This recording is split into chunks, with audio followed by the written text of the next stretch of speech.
Hi, everybody, and welcome to interview number 10 of my Believe to Succeed series. And today I am joined by Alex Smith. Alex, do you want to do a little introduction? Yeah, hi, Lizzie. Thank you, firstly, so much for bringing me on and having this conversation today. I suppose the best way of introducing myself is after 12 years of being in sales, I've started to kind of realize that we're really only judged by one thing, and it's how we leave people feeling, be that an audience, be that our tribe, be that a customer that I'm talking to. Everything I think starts and finishes with one major question, which is how do I leave you as a customer feeling, or better said, is what feeling of home do we create together for each other? So with that as my foundation, my name is Alex. I manage and own a company called Discover Phenomenal, where our dream is to allow everybody not to die with their melodies inside of them. We want to help you set it free. That. Yeah. Absolutely. Yeah. So what inspired that? What's your background? Where did you start? So obviously you said you've been in sales for sort of 12 years. At what point did it click that you was like, I need to do something more? Yeah, cool question. 23 years old, I was in high-end sales, and although money was in abundance, I was challenging for some reason, and I don't know where this came from at 23 years old. I can't put my finger on that, but I remember thinking, how come leadership, how come management never incentivize you with other than just money? They just throw money at you and things like this and hope that you'll do well, right? And I always thought, no one knows why we work here. No one ever thinks, actually, why do we do what we do? What's the vision behind all of this? So inspired by Simon Sinek and his golden circle about start with why, start with leadership, it got me on this path, which led me to start a company called Getting to Phenomenal. And what it was is I started to learn, how do I teach a manager to become a really good leader? So instead of worrying about just the bottom line, how do we help take care of the people that influence the bottom line? And at the same time of that, I saw a huge demand for salespeople to actually sell with ethics. Instead of just selling a product, they sell a solution that's going to serve somebody not only now, but also 6, 12 months down the line. And we're actually going to build a relationship together. Yeah. From that stemmed into this idea of into marketing and branding and brand as well, because I didn't want to just tell a chapter of someone's story, a business's story. I wanted to tell the entire story. I wanted to tell from start to finish, who are we? How do I show up to the world? And how do I want to be representative to the world? How do I want my customers to feel? And that led me down an incredible self-discovery of, I had to create that for myself first. I had to reinvent the brand of Alex. I then had to reinvent the way I market myself, the way I come across to the world, and the way I sell myself, right? With that all being said, it led me down one question, which is a Maya Angelou quote, which is, people will often forget what we do. People will often forget the words that we say, but no one will ever forget how we leave them feeling. And that left me in this kind of this state of, okay, well, if I believe that to be true, all I want to focus on is, what is that feeling, right? What is that feeling? And what I put it down to is a singular word, which is the word home. If you think about a long day, imagine you've had a really tough day at work. It's a Thursday, the weekend's coming, you've had a bit of a day, you're looking forward to the weekend, you get home from work, and that feeling of home, the warmth of your house, your partner's home, your cat's at home, whatever is at home, it's your space, it's your sacred space. And I asked the question back then, years ago now, I asked that question of, how can I create that for your brand? How can I help you create that feeling of home inside of your organizations, inside of your company, to then give that back to the world, to give that back to your tribe, to your community, to your customer? How can we together do that? And that's where it's all stemmed from. And Discover Phenomenal now has shifted towards that foundation, that feeling of home, but encapsulated into really well-told stories. That's amazing. So like you've told me a couple of quotes there that really like sort of resonate with you. The Maya Angelou quotes, I think I've actually put that on my social media before. It's one that I absolutely love. Yeah. Who is your biggest inspiration? What sort of who have you sort of followed in that has made you want to do this kind of thing? Oh man, my biggest inspiration. You caught me off guard. I like doing this. Yeah.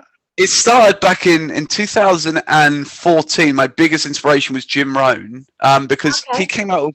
He had a 2.5-hour video on YouTube, which it's got so many golden nuggets into it that it planted these seeds of incredible thought in my mind. But then my own inspiration, comes from when I was 18 years old, I was told that, and so basically set the scene quickly. 2010 was a really tough year in as much as I had a brain injury, which basically I got kneed in the back of the head in rugby, and it led to me being knocked unconscious, taken to hospital, woke up, and all of this stuff. A couple of hours later, having a talk with a consultant after a scan on my brain. I think it's an MRI scan they do on the brain. And with my mum sat next to me, the doctor said, your son is either going to die in his sleep tonight through a brain clot, and you'll die. Oh God. Or it'll heal. We can't drill and drain it because of where it is in the brain. We can't drain it. It's too risky to operate there.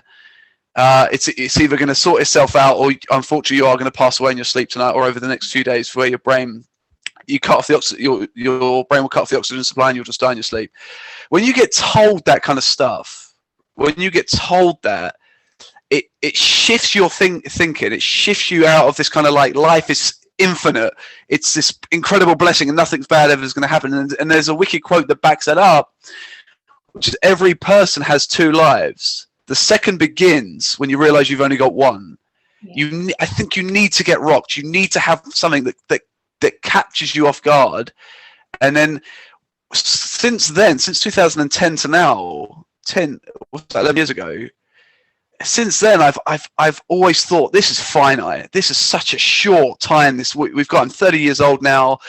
It's so short, this time frame that we've got. And how I keep myself in check with that is, and you've asked me who inspires me, right? The reason I shared that story is because that moment, the 18-year-old Alex was taking everything for granted, was thinking it was all finite.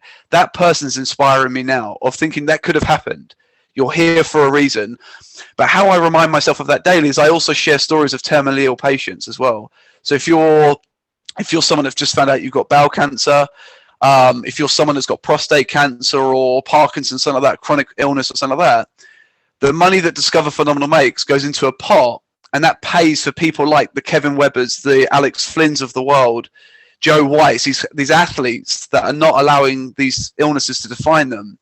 It allows us to still go and share the stories, to still work with these individuals, to keep that story alive and to keep it all going. Yeah, so that's amazing. To answer your question in short, the 18-year-old Alex does inspire me now, and Jim Rohn, but also the athletes that we work with now. Those people inspire. Yeah. Oh, fab! Absolutely love that. So, what's your day-to-day like at the moment? What is it you sort of do? How are you going about trying to get towards your vision? Well, to say that, then you've used the word vision, so we might as well say the end to say why we're doing the steps that we are. The vision for me one day is twofold. The huge vision is to empower everybody on the planet to not die with their melodies inside of them. We want to set it free. The medium-term vision is to hold an event every year where our sponsors, our customers, I don't like that word, but our customers are in the audience. Everyone who's contributed towards Discover Phenomenal success is in the audience, and they are listening to the teenagers, the younger entrepreneurs, the kids on the stage, who they're sharing their story back. We together have given the tools, the money, the resources to these kids. Whatever your background is, whatever your upbringing is, we've given you that tool of telling that story, of bringing that out, telling the story you were born to tell in your words, right? That's the vision of where we're going towards. The day-to-day is I have a full-time job still as well. So while I'm doing all of the stuff, I'm driving over the country on the weekends and in evenings and interviews similar to what you're doing today. I'm also doing a day-to-day job as well. So I'm doing a full-time job at the same time, trying to pay for this and get this off the ground and get this going. So although the idea has been there for 5 years, it's taken me 5 years to get over the imposter syndrome of, can I even deal with this? The self-belief. Can I even do what I'm going to go and do? Financially set myself up with camera equipment and the resources and all that stuff, but also the ability, right? The little old Alex, the ADHD blessing guy that's didn't get an education. Can I even go and do this, right? It's like, it's getting over that. It's taken me to get to my age now to really think that I can actually go and do that. So the day to day is to pay my bills, do my job, but then also master the content, learn the storytelling, how to use a camera, all of that stuff. So it's a combination of quite a bit of stuff. Yeah. I love it. So I absolutely love the vision that you've got, and I think I can see it happening, because you have got that passion, you've got that drive, you've gone through that imposter syndrome, you've got to the stage now where you believe in what you're going to be doing. What sort of tips have you got for anybody that like maybe want to do something more but don't know what to do and probably don't have that belief in themselves? I'm not going to say anything cliche, by the way, like, oh, find what ignites your fire and your passion, because these words are thrown around like loosey-goosey, right? They're just throwaway comments. Yeah. I always ask, when I work with anybody that asks me that, I always ask a question is, imagine for a moment, it's quite a morbid question, but it's a good question. Imagine for a moment you're dead, right? And the 5 most influential people of your life are talking on behalf of you at your funeral. What are they saying that you did with your life? What are they saying? How are they? How did you? What are they saying that you did to impact them around you? What are they saying that your life stood for? Right? Were you just even if that's being a great parent, even if that's been an incredible role model, even if that's just being a sister's carer? What do you want people to be saying at your funeral? How do they want you to say the world? And then the other thing is combine 2 things together. What gives you a overwhelming sense of joy, right? What brings incredible amounts of joy to your life? And the reason I say joy is because last year, Google Analytics show us that 52% of every Google search that took place last year was to how to find more joy, or words to that description. Wow. In my life. So 52% of every single input into Google last year was to how to find more joy in somebody's life. So we don't want to find happiness, I think, because happiness is a state of emotion. Yeah. It's a moment in time, it's a passing, it's the wind, right? Sometimes it's huge gusts, other times it's small gusts, but regardless of this, it's passing, we can't control it. Whereas what we can do is try and find joy in every moment. The second thing is fulfillment. You want to have joy and have a joyful life, but you also want to wake up and go to bed knowing you have fulfilled your life in some way, right? Providing it positively impacts, right? I don't want anyone untoward or anything like that. But so if you can find the sweet spot, so the best way of doing it is get a piece of paper, do a Venn diagram, and get the circle in the middle. Joy on one side, and then around the outside of it, have a mental map of what brings me joy. What do I consider to be joy? Is it money? Is it my parents? Is it eating cupcakes? Whatever, right? It doesn't matter. Whatever brings you joy, list all of them down. Make the list as big as you want, right? And then on the other side, and if someone says, well, I don't know what brings me fulfillment, a better way of asking that question is, what is the proudest moment of your life so far? What was a moment when you were truly proud? Like, is it a customer?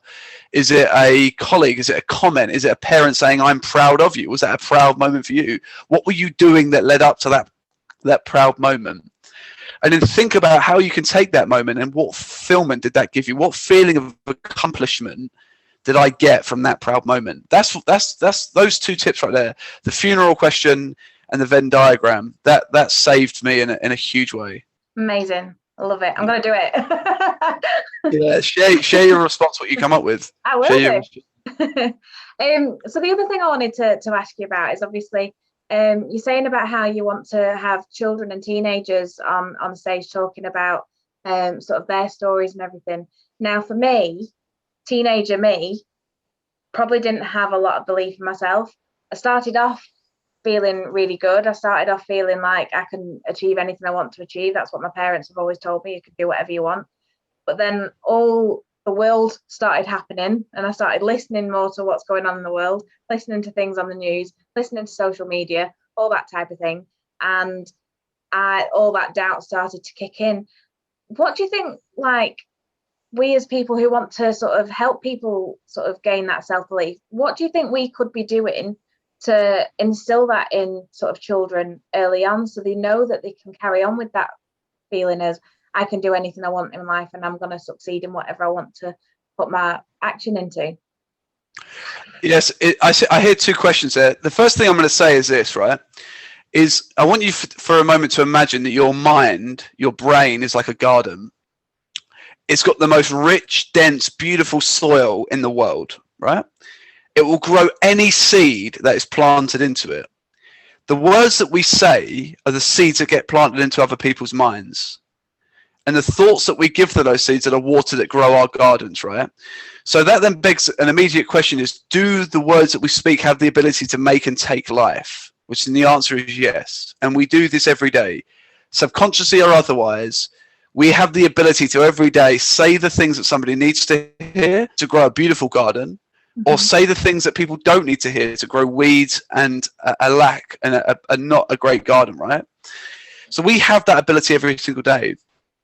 So the reason I share that is because when you share your dream with someone, is do they respect the space that you're around? When I set that vision, when I go to the right people, do they respect and do they help me achieve that, right? Do they say things of encouragement, such as, I don't know how you're going to do this, but I know that you can. I've seen you be tenacious in the past. I know that you're going to do this again.